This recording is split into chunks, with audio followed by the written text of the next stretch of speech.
SWAC champions, East Division champions. It's the reaction, Fangs Up podcast. I was gonna get some popcorn, but I didn't want to be overly petty. But HBCU Digital Network is home to Herb Stewart and the Black Techies, also home to the Fangs Up podcast. Getting instant reaction to the FAMU versus Alabama A&M game. I'm trying to see, is that no, it's a right here. I was like, is that had some peace? I ain't gonna lie, so I was making sure wasn't no piece of stuff on my face.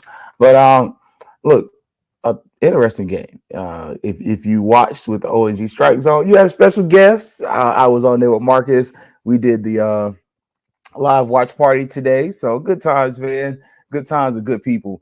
But it was really one of those games where if you're a football fan, you were nervous. Like at the beginning of the game, you're very comfortable. You're very confident. FAMU goes up 17-0 against Alabama A&M. But then 21 unanswered points later, FAMU's losing. And it was one of those things where it's like, what are we not doing right? What are we doing to win the game as much as what are we not doing to maybe even lose it? Like it was definitely a game where I personally came away from it a tad bit frustrated, a lot of it frustrated if you're watching on the live, but then you also kind of got to see the reality of it, what it was, as far as a fan. And y'all know, I'm real about mines, and I'm gonna put Dwayne's. I'm glad we won. Me too. That was one of those games where that was really what you came away from it, feeling like, because it was just, it shouldn't have been that close. It really should not have been. What I think, and I said this with Marcus during the show, I think Alabama A&M found their quarterback. You just find your quarterback a day late and $1 too short. Like, it's cool that you found your quarterback. Well, what's that going to do for you at this point in the game? Honestly, the answer is nothing. It's not going to do anything for you because you lost the conference. I mean, you're not going to be able to host and all those other good things that you would hope to be able to do. So, it was what it was. But we do finish the day with some trophies, with a little bit of jewelry to show off. And if you haven't noticed already, they got it up for you to see. You can see the pictures and whatever else, however you want to put it. But there it is right there. This is AD Sykes, Coach Simmons with the trophy, celebratory and celebrating. And really, that's really the way I came away from it. I was glad we won, but it was the Jekyll and Hyde of what FAMU football is for me. It was the joy of seeing that high-powered offense when it's kind of moving. It was the, hey, FAMU can run the ball. And Coach Simmons stated he wanted to see more from the running game, but at the same point, sometimes it's good to be armed with a little bit of information. We were missing some players. I mean, we had one of our offensive linemen, left tackles, kind of getting worked a little bit, and part of the reason is your normal tackles out, probably not coming back for the season, which sucks. But that is what that is. But then your starting center was out, so it is something where Coach Simmons kind of has been mentioning that we are a little light on the offense, and it showed. And it showed in what one thing. Look, yeah, Musa had some turnovers. Yeah, we got a fumble and a pick. So it was there. And really, Musa gave us average football. I mean, as far as if you're going to look at the quarterback position, and we'll dive more into it tomorrow, about a 50% passing day, which kind of told y'all that's kind of my man is. He can be in the 60s and 70s, but at times I didn't feel like we gave plays that would always support that. It just felt like we needed for him to get rid of the ball quicker. That's honestly where, when I looked at the game, offense for offense, I really felt like, especially after Casey comes in the game, yeah. I don't know what happens to Cardinal Maynard at Alabama A&M after this season, but if something does happen, the first call that needs to happen needs to come from Willie Simmons to ask him to be his offensive coordinator, because yeah, that to see how Quincy Casey could really almost come in cold and just carve up our defense. Like, it was surprising. Like, as Dwayne pointed out, it was surprising, but it was also frustrating. Like, and I'm gonna stick with the offense side, because you looked at the FAMU side and you saw where we had a little bit of motion going in the run game. We hadn't fully got it going yet, and some of it probably is due to injuries, and some of it was penalties. We went over 100 yards in penalties. So the previous last two games we had less than 100 combined. This game we go over 100 yards in penalties. I didn't mention it to coach. Because normally I don't want to be like, man, this nigga was always going to ask me or say something about penalties. Nope. I went away from it because we're celebrating hosting the SWAC championship at Bragg for the first time ever. But I was cognizant of it. It was something that stood out because it messed up your drives. The inability to truly reduce the amount of holding penalties specifically hurts our offense. It throws us off schedule, and it really makes it such that the offense has to work harder. So now Musa has to pass. I would have liked to see a few more shorter passes, fewer of those screens though. Like we saw, this is the fourth or fifth time we've seen some of the screens get blown up. It's a quick play, it's short, but it's just not quite working.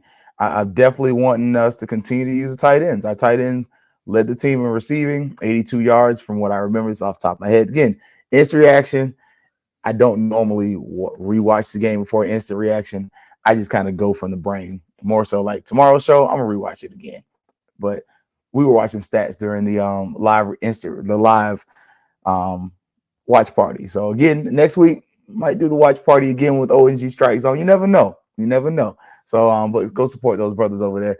But it was definitely one of those games where you just came away offensively. You were frustrated if you're a fan, because we left meat on the bone.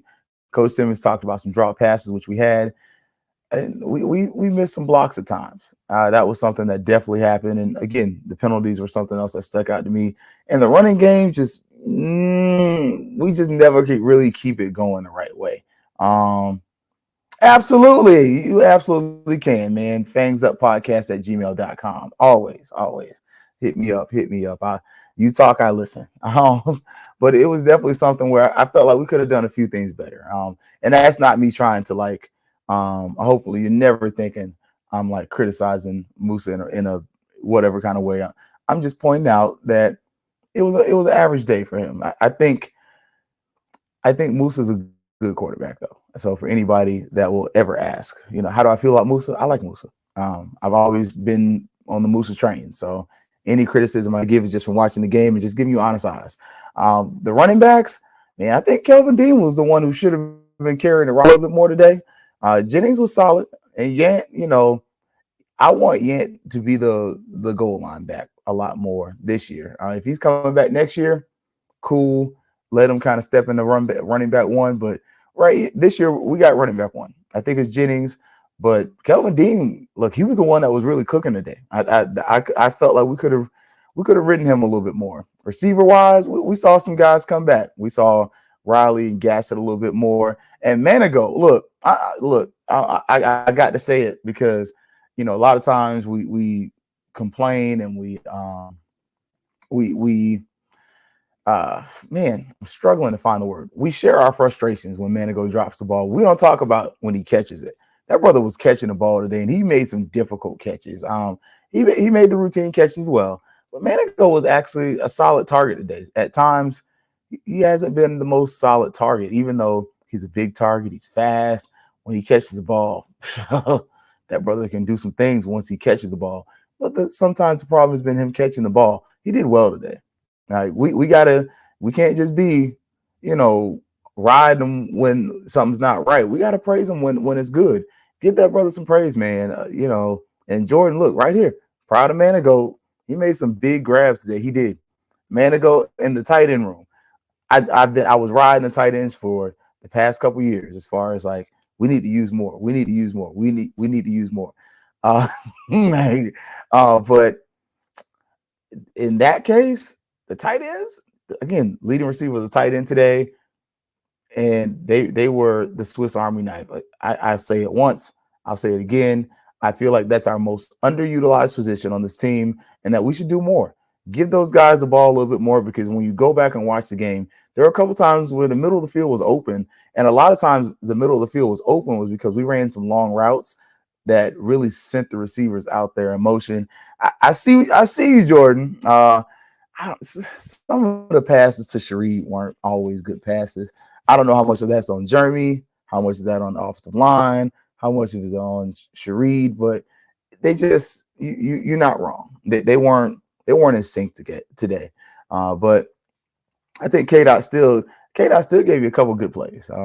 That reverse, oh man, like for what KDOT may not have given you receiving wise on that reverse, you can't lie.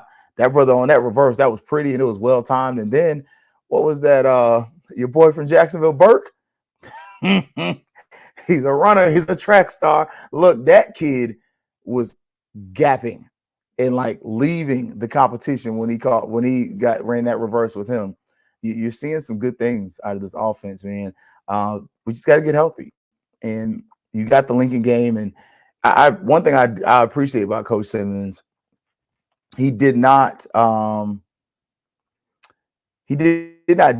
discount Lincoln post game. He was like, "We got Lincoln. That's our next game, but we got Cookman." You see, he's got one eye to the Florida Classic, but the next eye is still in the next game. The 1987 video game, I haven't seen it. I'll look. So if you send it to me, email it, I'll check it.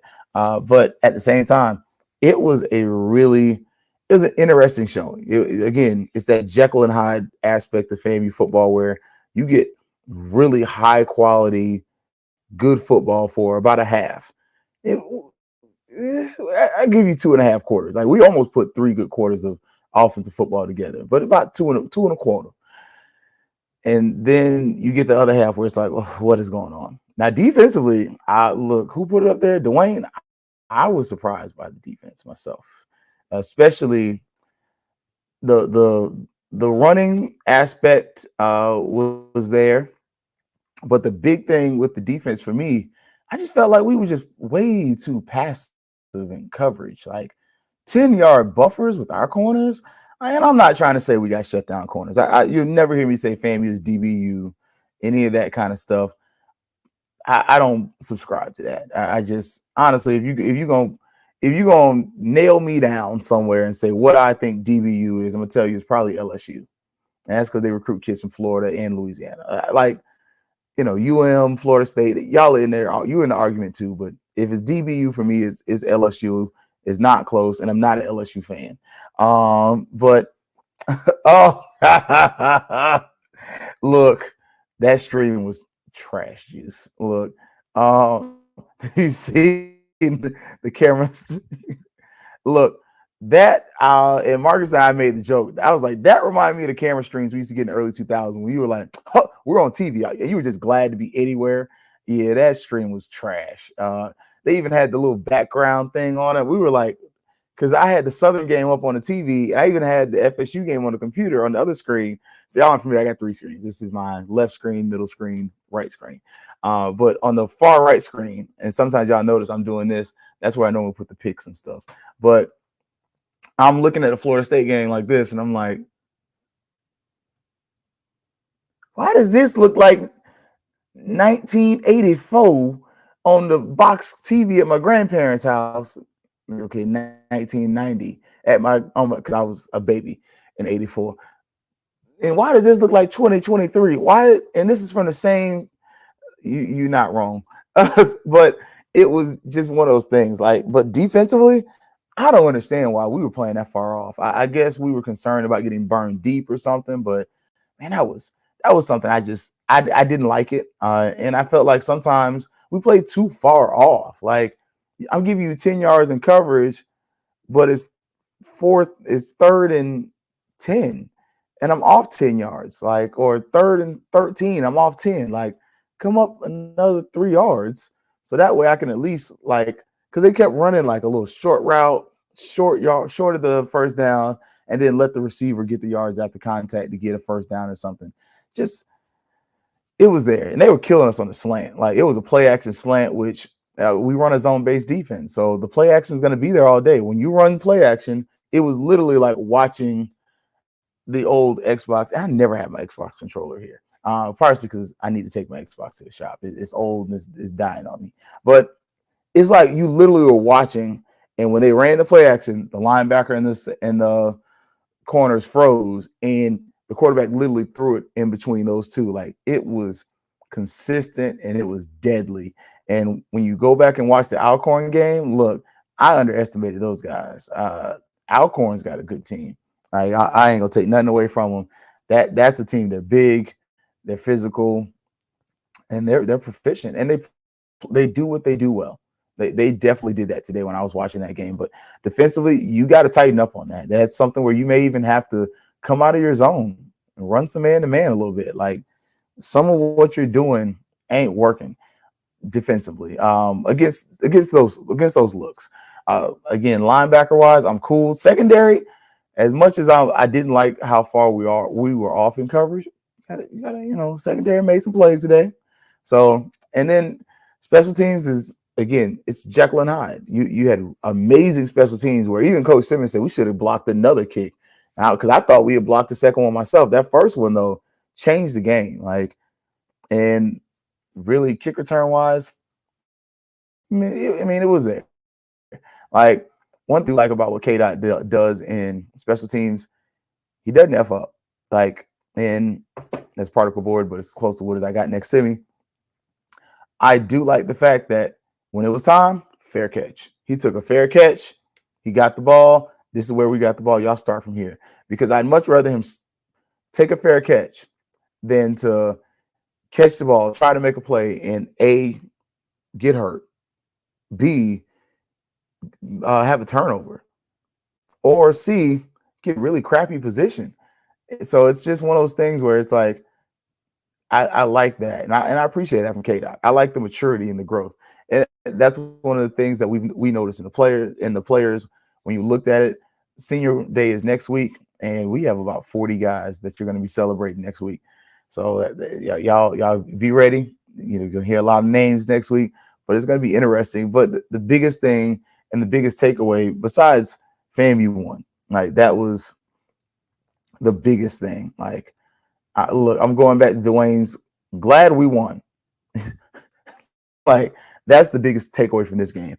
It was I don't want to say needed victory, because I'm not one of these. Y'all know how I do. I'm not gonna sit up here and fake it for you. I'm gonna keep it a buck with you at all times. It was the win you needed to get what you wanted.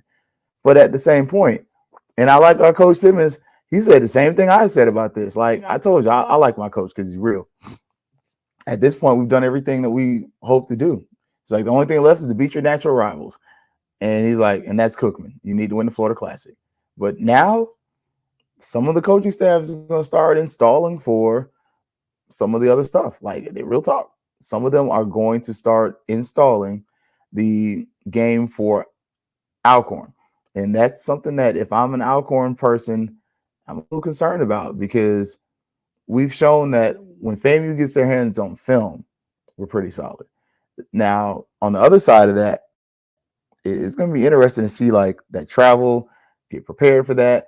It's going to be an interesting couple of weeks, really. The next month in Tallahassee, okay, you get a week off, but the next couple of weeks are going to be interesting. And that was one of the things I spoke to Coach Simmons about and asked him, hey, what's up with this recruiting? As much as I can say, I can't ask him who we recruiting, who we offering. But I asked him about for the championship game. Sorry, excuse the before the conference championship game, do we get a chance to recruit those kids? Do they get offers? Do they get to do a visit and everything else? He's like, they can't do it as an official visit. It's not a FAMU game. It's a SWAC championship game. So it's just one of those things where I think if you're watching it and excited about seeing a bunch of recruits on the sideline, you're not going to see that. But if you coming in, and they should announce when tickets come out pretty soon. I don't know when. I definitely asked the question. I even asked the question about the Florida Classic for some things, because don't get me started. But at the same point, I don't know when tickets come out, but I can tell y'all it's probably, hopefully, I hope they do the NFL and Major League Sports model. The Major League Sports model is normally where the people who bought season tickets get the first right of refusal, and they normally have until X day to purchase the tickets, and then they go and hit the open market. So hopefully we get that notification out within the next couple of days, as far as who can get tickets, where you can get tickets. And I actually mentioned to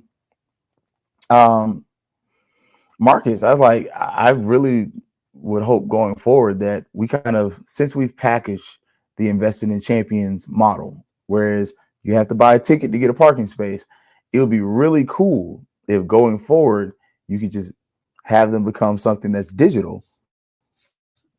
Because I ain't gonna lie, I'm a lazy fan, y'all. I'm a extreme lazy fan. I'm not gonna work to visit you. I'm not. I'm not that guy.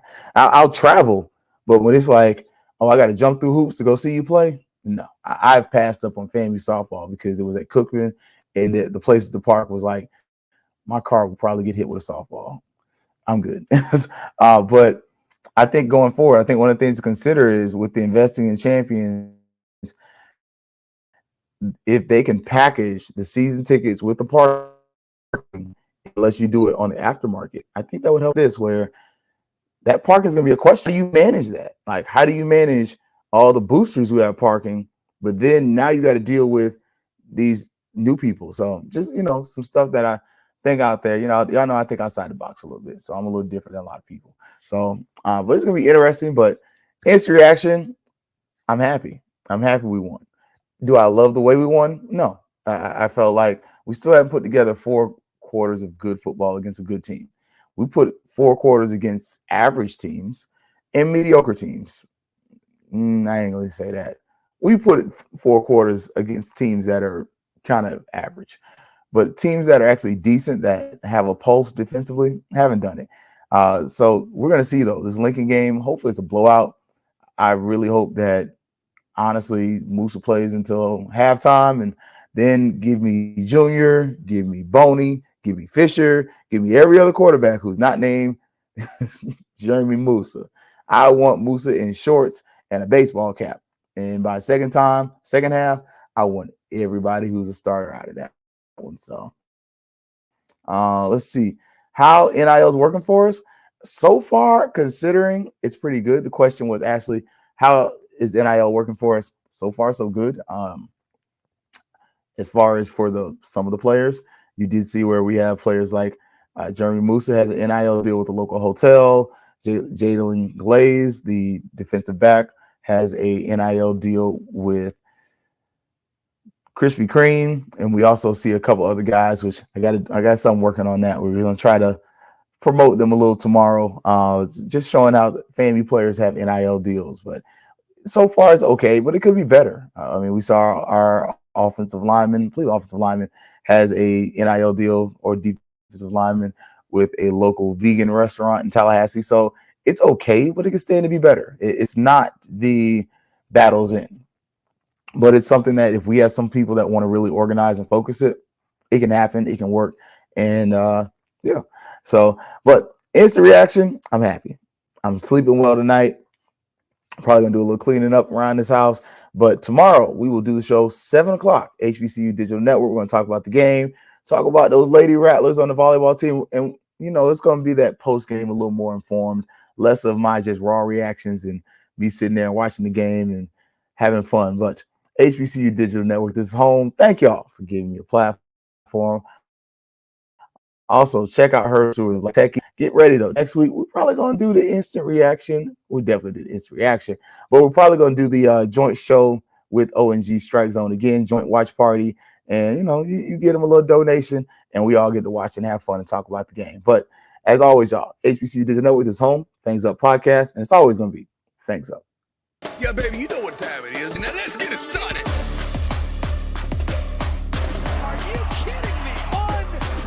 While our HBCUs are mostly known for academic rigor, community, they also know how to turn up. Dorsey, have it!